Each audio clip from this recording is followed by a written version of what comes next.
इंद्र का मान भंग किया। उसमें फिर एक लीला और आती है, ब्रह्मा जी का जो मोह भंग हुआ। ब्रह्मा ने भगवान के ग्वाल बाल सबका हरण कर लिया था। ग्वाल बालों का हरण करके जब ब्रह्मा गए, तब ब्रह्मा को बालक रूप में ही परब्रह्म का दर्शन ठाकुर जी ने इसी भाव से ही कराया था। इसलिए इंद्र दमन, देव दमन, नाग दमन, ये तीन नाम। श्रीनाथ नाम तो ठाकुर जी का बहुत बाद में पड़ा। जब ठाकुर जी ब्रज में विराजते थे तब सब आपको देव दमन ही कहते थे, तब सब आपको नाग दमन ही कहते थे, तब सब हमारे श्रीनाथ जी को गोवर्धन में सब लोगों ने इंद्र दमन ही कहा। ये तीन नाम थे ठाकुर जी के प्रसिद्ध। बाद में फिर श्री गोवर्धन, गिरधारी, और फिर जब यहां पधारे तो श्रीनाथ, ये नाम ठाकुर जी के पड़े। तो अनेक लीलाएं हैं एक साथ। यशोदा के हृदय के ठाकुर जी भी यही हैं, श्री जी के हृदय के ठाकुर जी भी यही हैं, गिरवरधारी ठाकुर जी भी यही हैं, नागदमन ठाकुर जी भी यही हैं, देव दमन ठाकुर जी भी यही हैं। ब्रज की संपूर्ण लीलाएं एक साथ प्रकट हो जाती हैं ठाकुर जी के स्वरूप में। जितना वर्णन करो, वेणी जी जब देख रहे हो तब दान लीला का दर्शन कर लो, वेणु जी जब देख रहे हो तब ठाकुर जी की मधुर वेणु लीला का, वेणु भाव का दर्शन कर लो। नीचे नेत्र करके ठाकुर जी खड़े हैं तो श्री जी के दर्शनात्मक रूप का दर्शन कर लो। अनेक भाव एक साथ व्यवस्थित होते हैं श्रीनाथ जी के स्वरूप में। तो एक लीला नहीं है कृष्ण लीला, अनेक लीलाएं एक ही रूप में हैं। इसलिए अगर आप ठाकुर जी श्रीनाथ जी का दर्शन करते हैं तो आप संपूर्ण कृष्ण लीला का दर्शन कर रहे हैं एक प्रकार से। जय जय लाल गोवर्धन धारी, वाम भुजा राख्यो गिरिनायक, वाम भुजा राख्यो गिरिनायक, भगतन को सुख दीनो,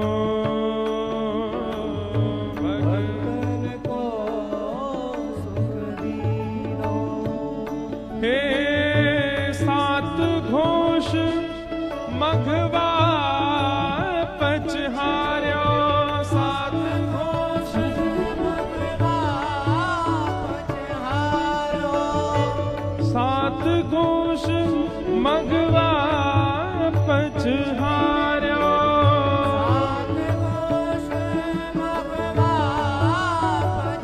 पचहार्यो, गोसुर श्रृंगार नभीनो,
श्रीनाथ जी का एक रूप प्रकट होने का एक कारण और है। जब जब रासलीला होती है तो सबसे पहले रासलीला में क्या होता है कि जितनी भी सखी हैं किशोरी जी के पक्ष की और ठाकुर जी के पक्ष की, उनमें कभी कभी होड़ की भावना आ जाती है। होड़ की भावना कैसे?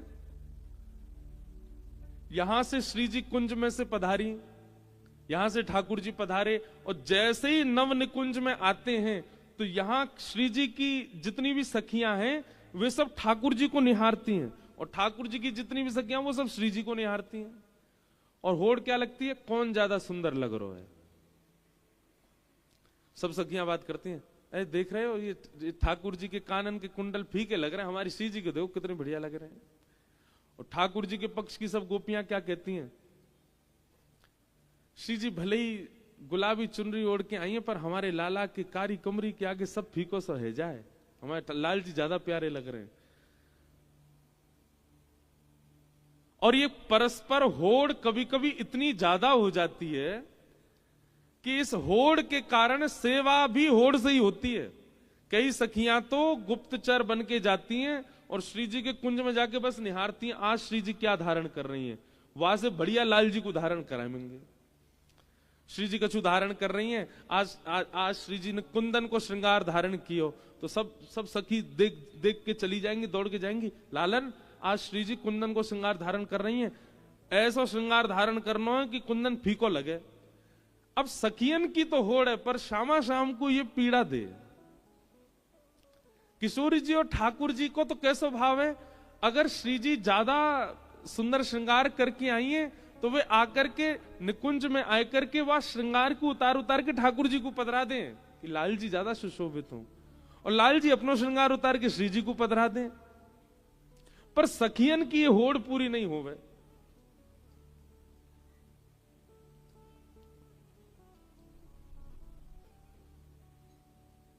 काफी वाह।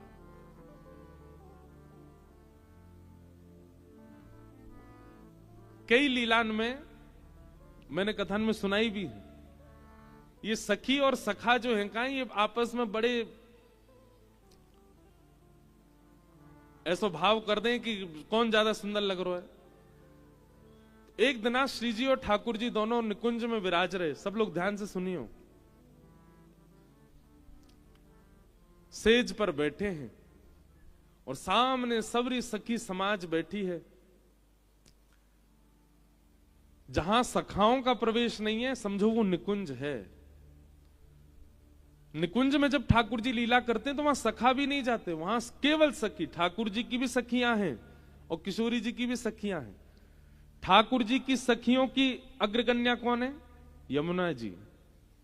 और किशोरी जी की सखियों की अग्रगण्या कौन है? श्री ललिता जी। निकुंज में अब सब जगह अपने अपने भाव, हरिवंशियों में अलग हैं, हरिदासियों में अलग हैं, वल्लभ कुल में अलग हैं, सब जगह के भाव अपने अनुसार सब है और सारे भाव उचित हैं। हमारी एक और प्रार्थना सुनिए, कभी हरिवंशी अगर हरिदासियों की भावना सुनते हैं तो उसके प्रति कभी आप लोग, हम एक बात सब युवाओं से कहते हैं, हमको देखो, हम स्वयं कौन है? रामानुज जी हैं, लेकिन हम लाल जी की सेवा किनकी करते हैं? वल्लभ कुल के ठाकुर जी। कथा किसकी सुनाते हैं? श्री राधा रमण जी का खूब नाम गाते हैं, गौड़ियाओं के ठाकुर जी। अब ये संप्रदायों की बात हो जाती है तो संप्रदाय विभाजित हो जाते हैं, पर हम सबके भाव सुनते हैं। हम हरिदासियों के भी, हम हरिवंशियों के भी, हम रामानुजियों के भी, हम वल्लभ कुल के भी, हम निम्बार्कियों के भी, सबरे पंथ हमारे हैं, सब में ठाकुर जी। देखो संप्रदायों में श्री जी और ठाकुर जी तो नहीं बदले ना, श्री जी भी हैं ठाकुर जी भी हैं, तो हम क्यों बदल जाते हैं? अरे आप तो वल्लभ कुली हो, हम तो ये हैं। नहीं, सबके भाव सुनो और सबके भाव को स्वीकार करो, सबसे प्रेम करो।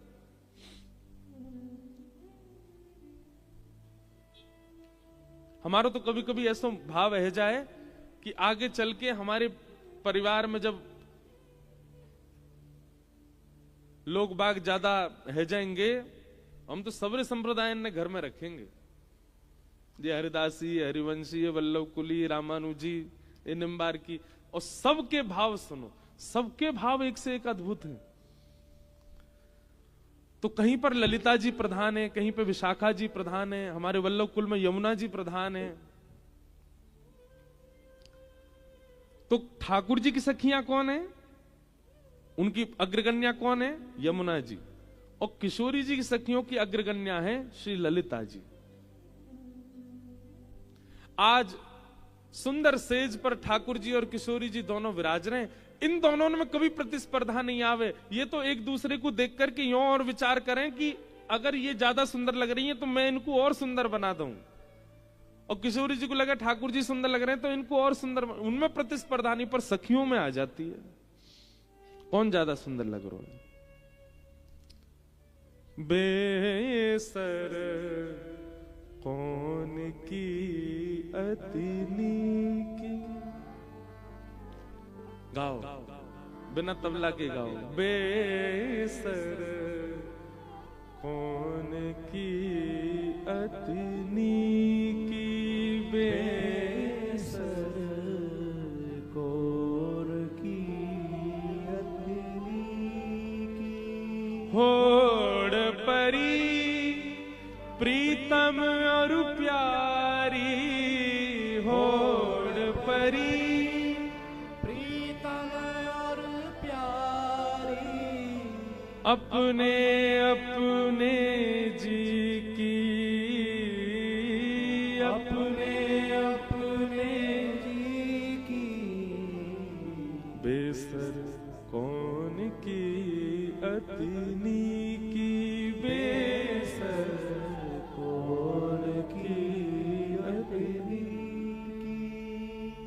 होड़ लग रही है। बेसर कायते के नासिका में श्री जी ने धारण करी है, यही बेसर है। कौन की अतिनी की, कौन की ज्यादा बढ़िया लग रही है? ठाकुर जी और श्री जी दोनों में होड़ लगा दी है। कौन ने? सखिया ने। उनमें आपस में नहीं है होड़, सखी करवा रही है। कौन की ज्यादा बढ़िया लग रही है? अंदर ही अंदर घुसपुस है रही है। ललिता जी आदि कह रही है, अरे हमारी श्यामाजू की बेसर के आगे लाला की तो फीकी है। देखो तुम दूर से देखो, अपने आप ही ना लग रहा हो कि लाला की बेसर की ने प्रकाश ने कम है, तो बेचारी सब ठाकुर जी की सखियां कम है। अब ठीक है, हमारो लाला ने एक सांवरो है तो वाको तुम सबरे ऐसो भाव करते रहो, कोई फर्क ना है। नेक हमारो लाला गोरो होता ना, ये कृष्ण लला तुम होते लली तो गले कट जाते करोड़न के। ठाकुर जी ने बहुत बड़ी कृपा करी कि ये लाला ही बन के आए हैं। अगर ये कहीं लाली बन के आ गए होते, अच्छा कोई अंतर नहीं है तो लाला, पर श्रृंगार पूरा लाली इनको सही करें।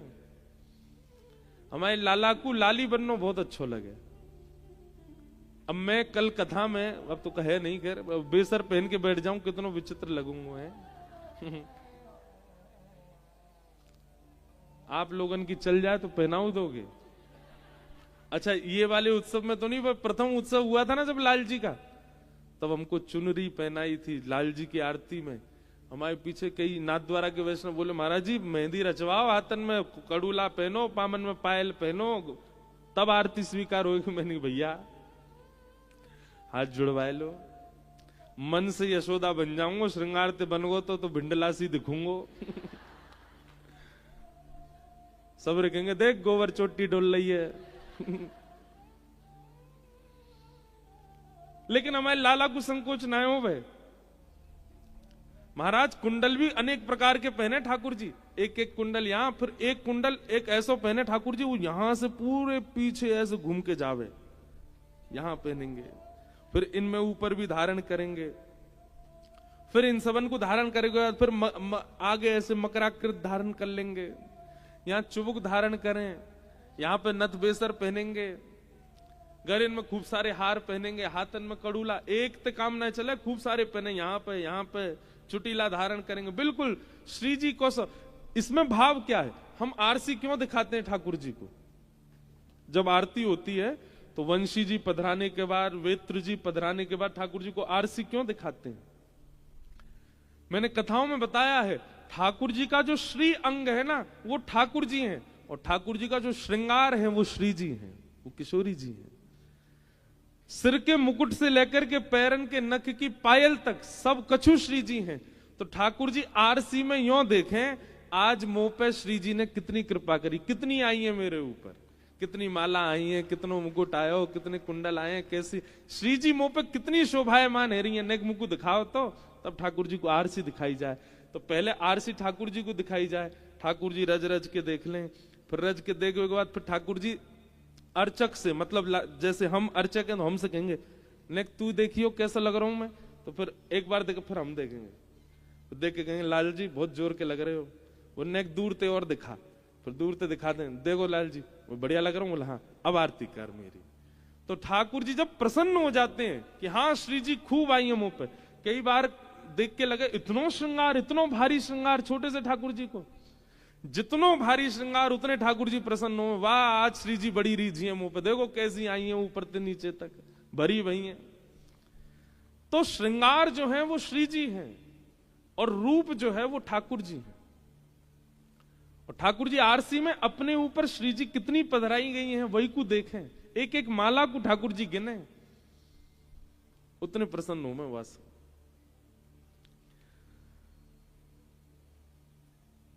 सखियां सब बैठ करके कह रही हाँ भाई बेसर कौन की बढ़िया लग रही है बताओ। दाव पर्यो ललिता के आगे, दाव पर्यो ललिता के आगे, कौन सरस कौन फीकी, कौन सरस कौन फीकी, बेसर कौन की अतिनी की, बेसर कौन की अतिनी की। नंददास विलग जिन मानो, नंददास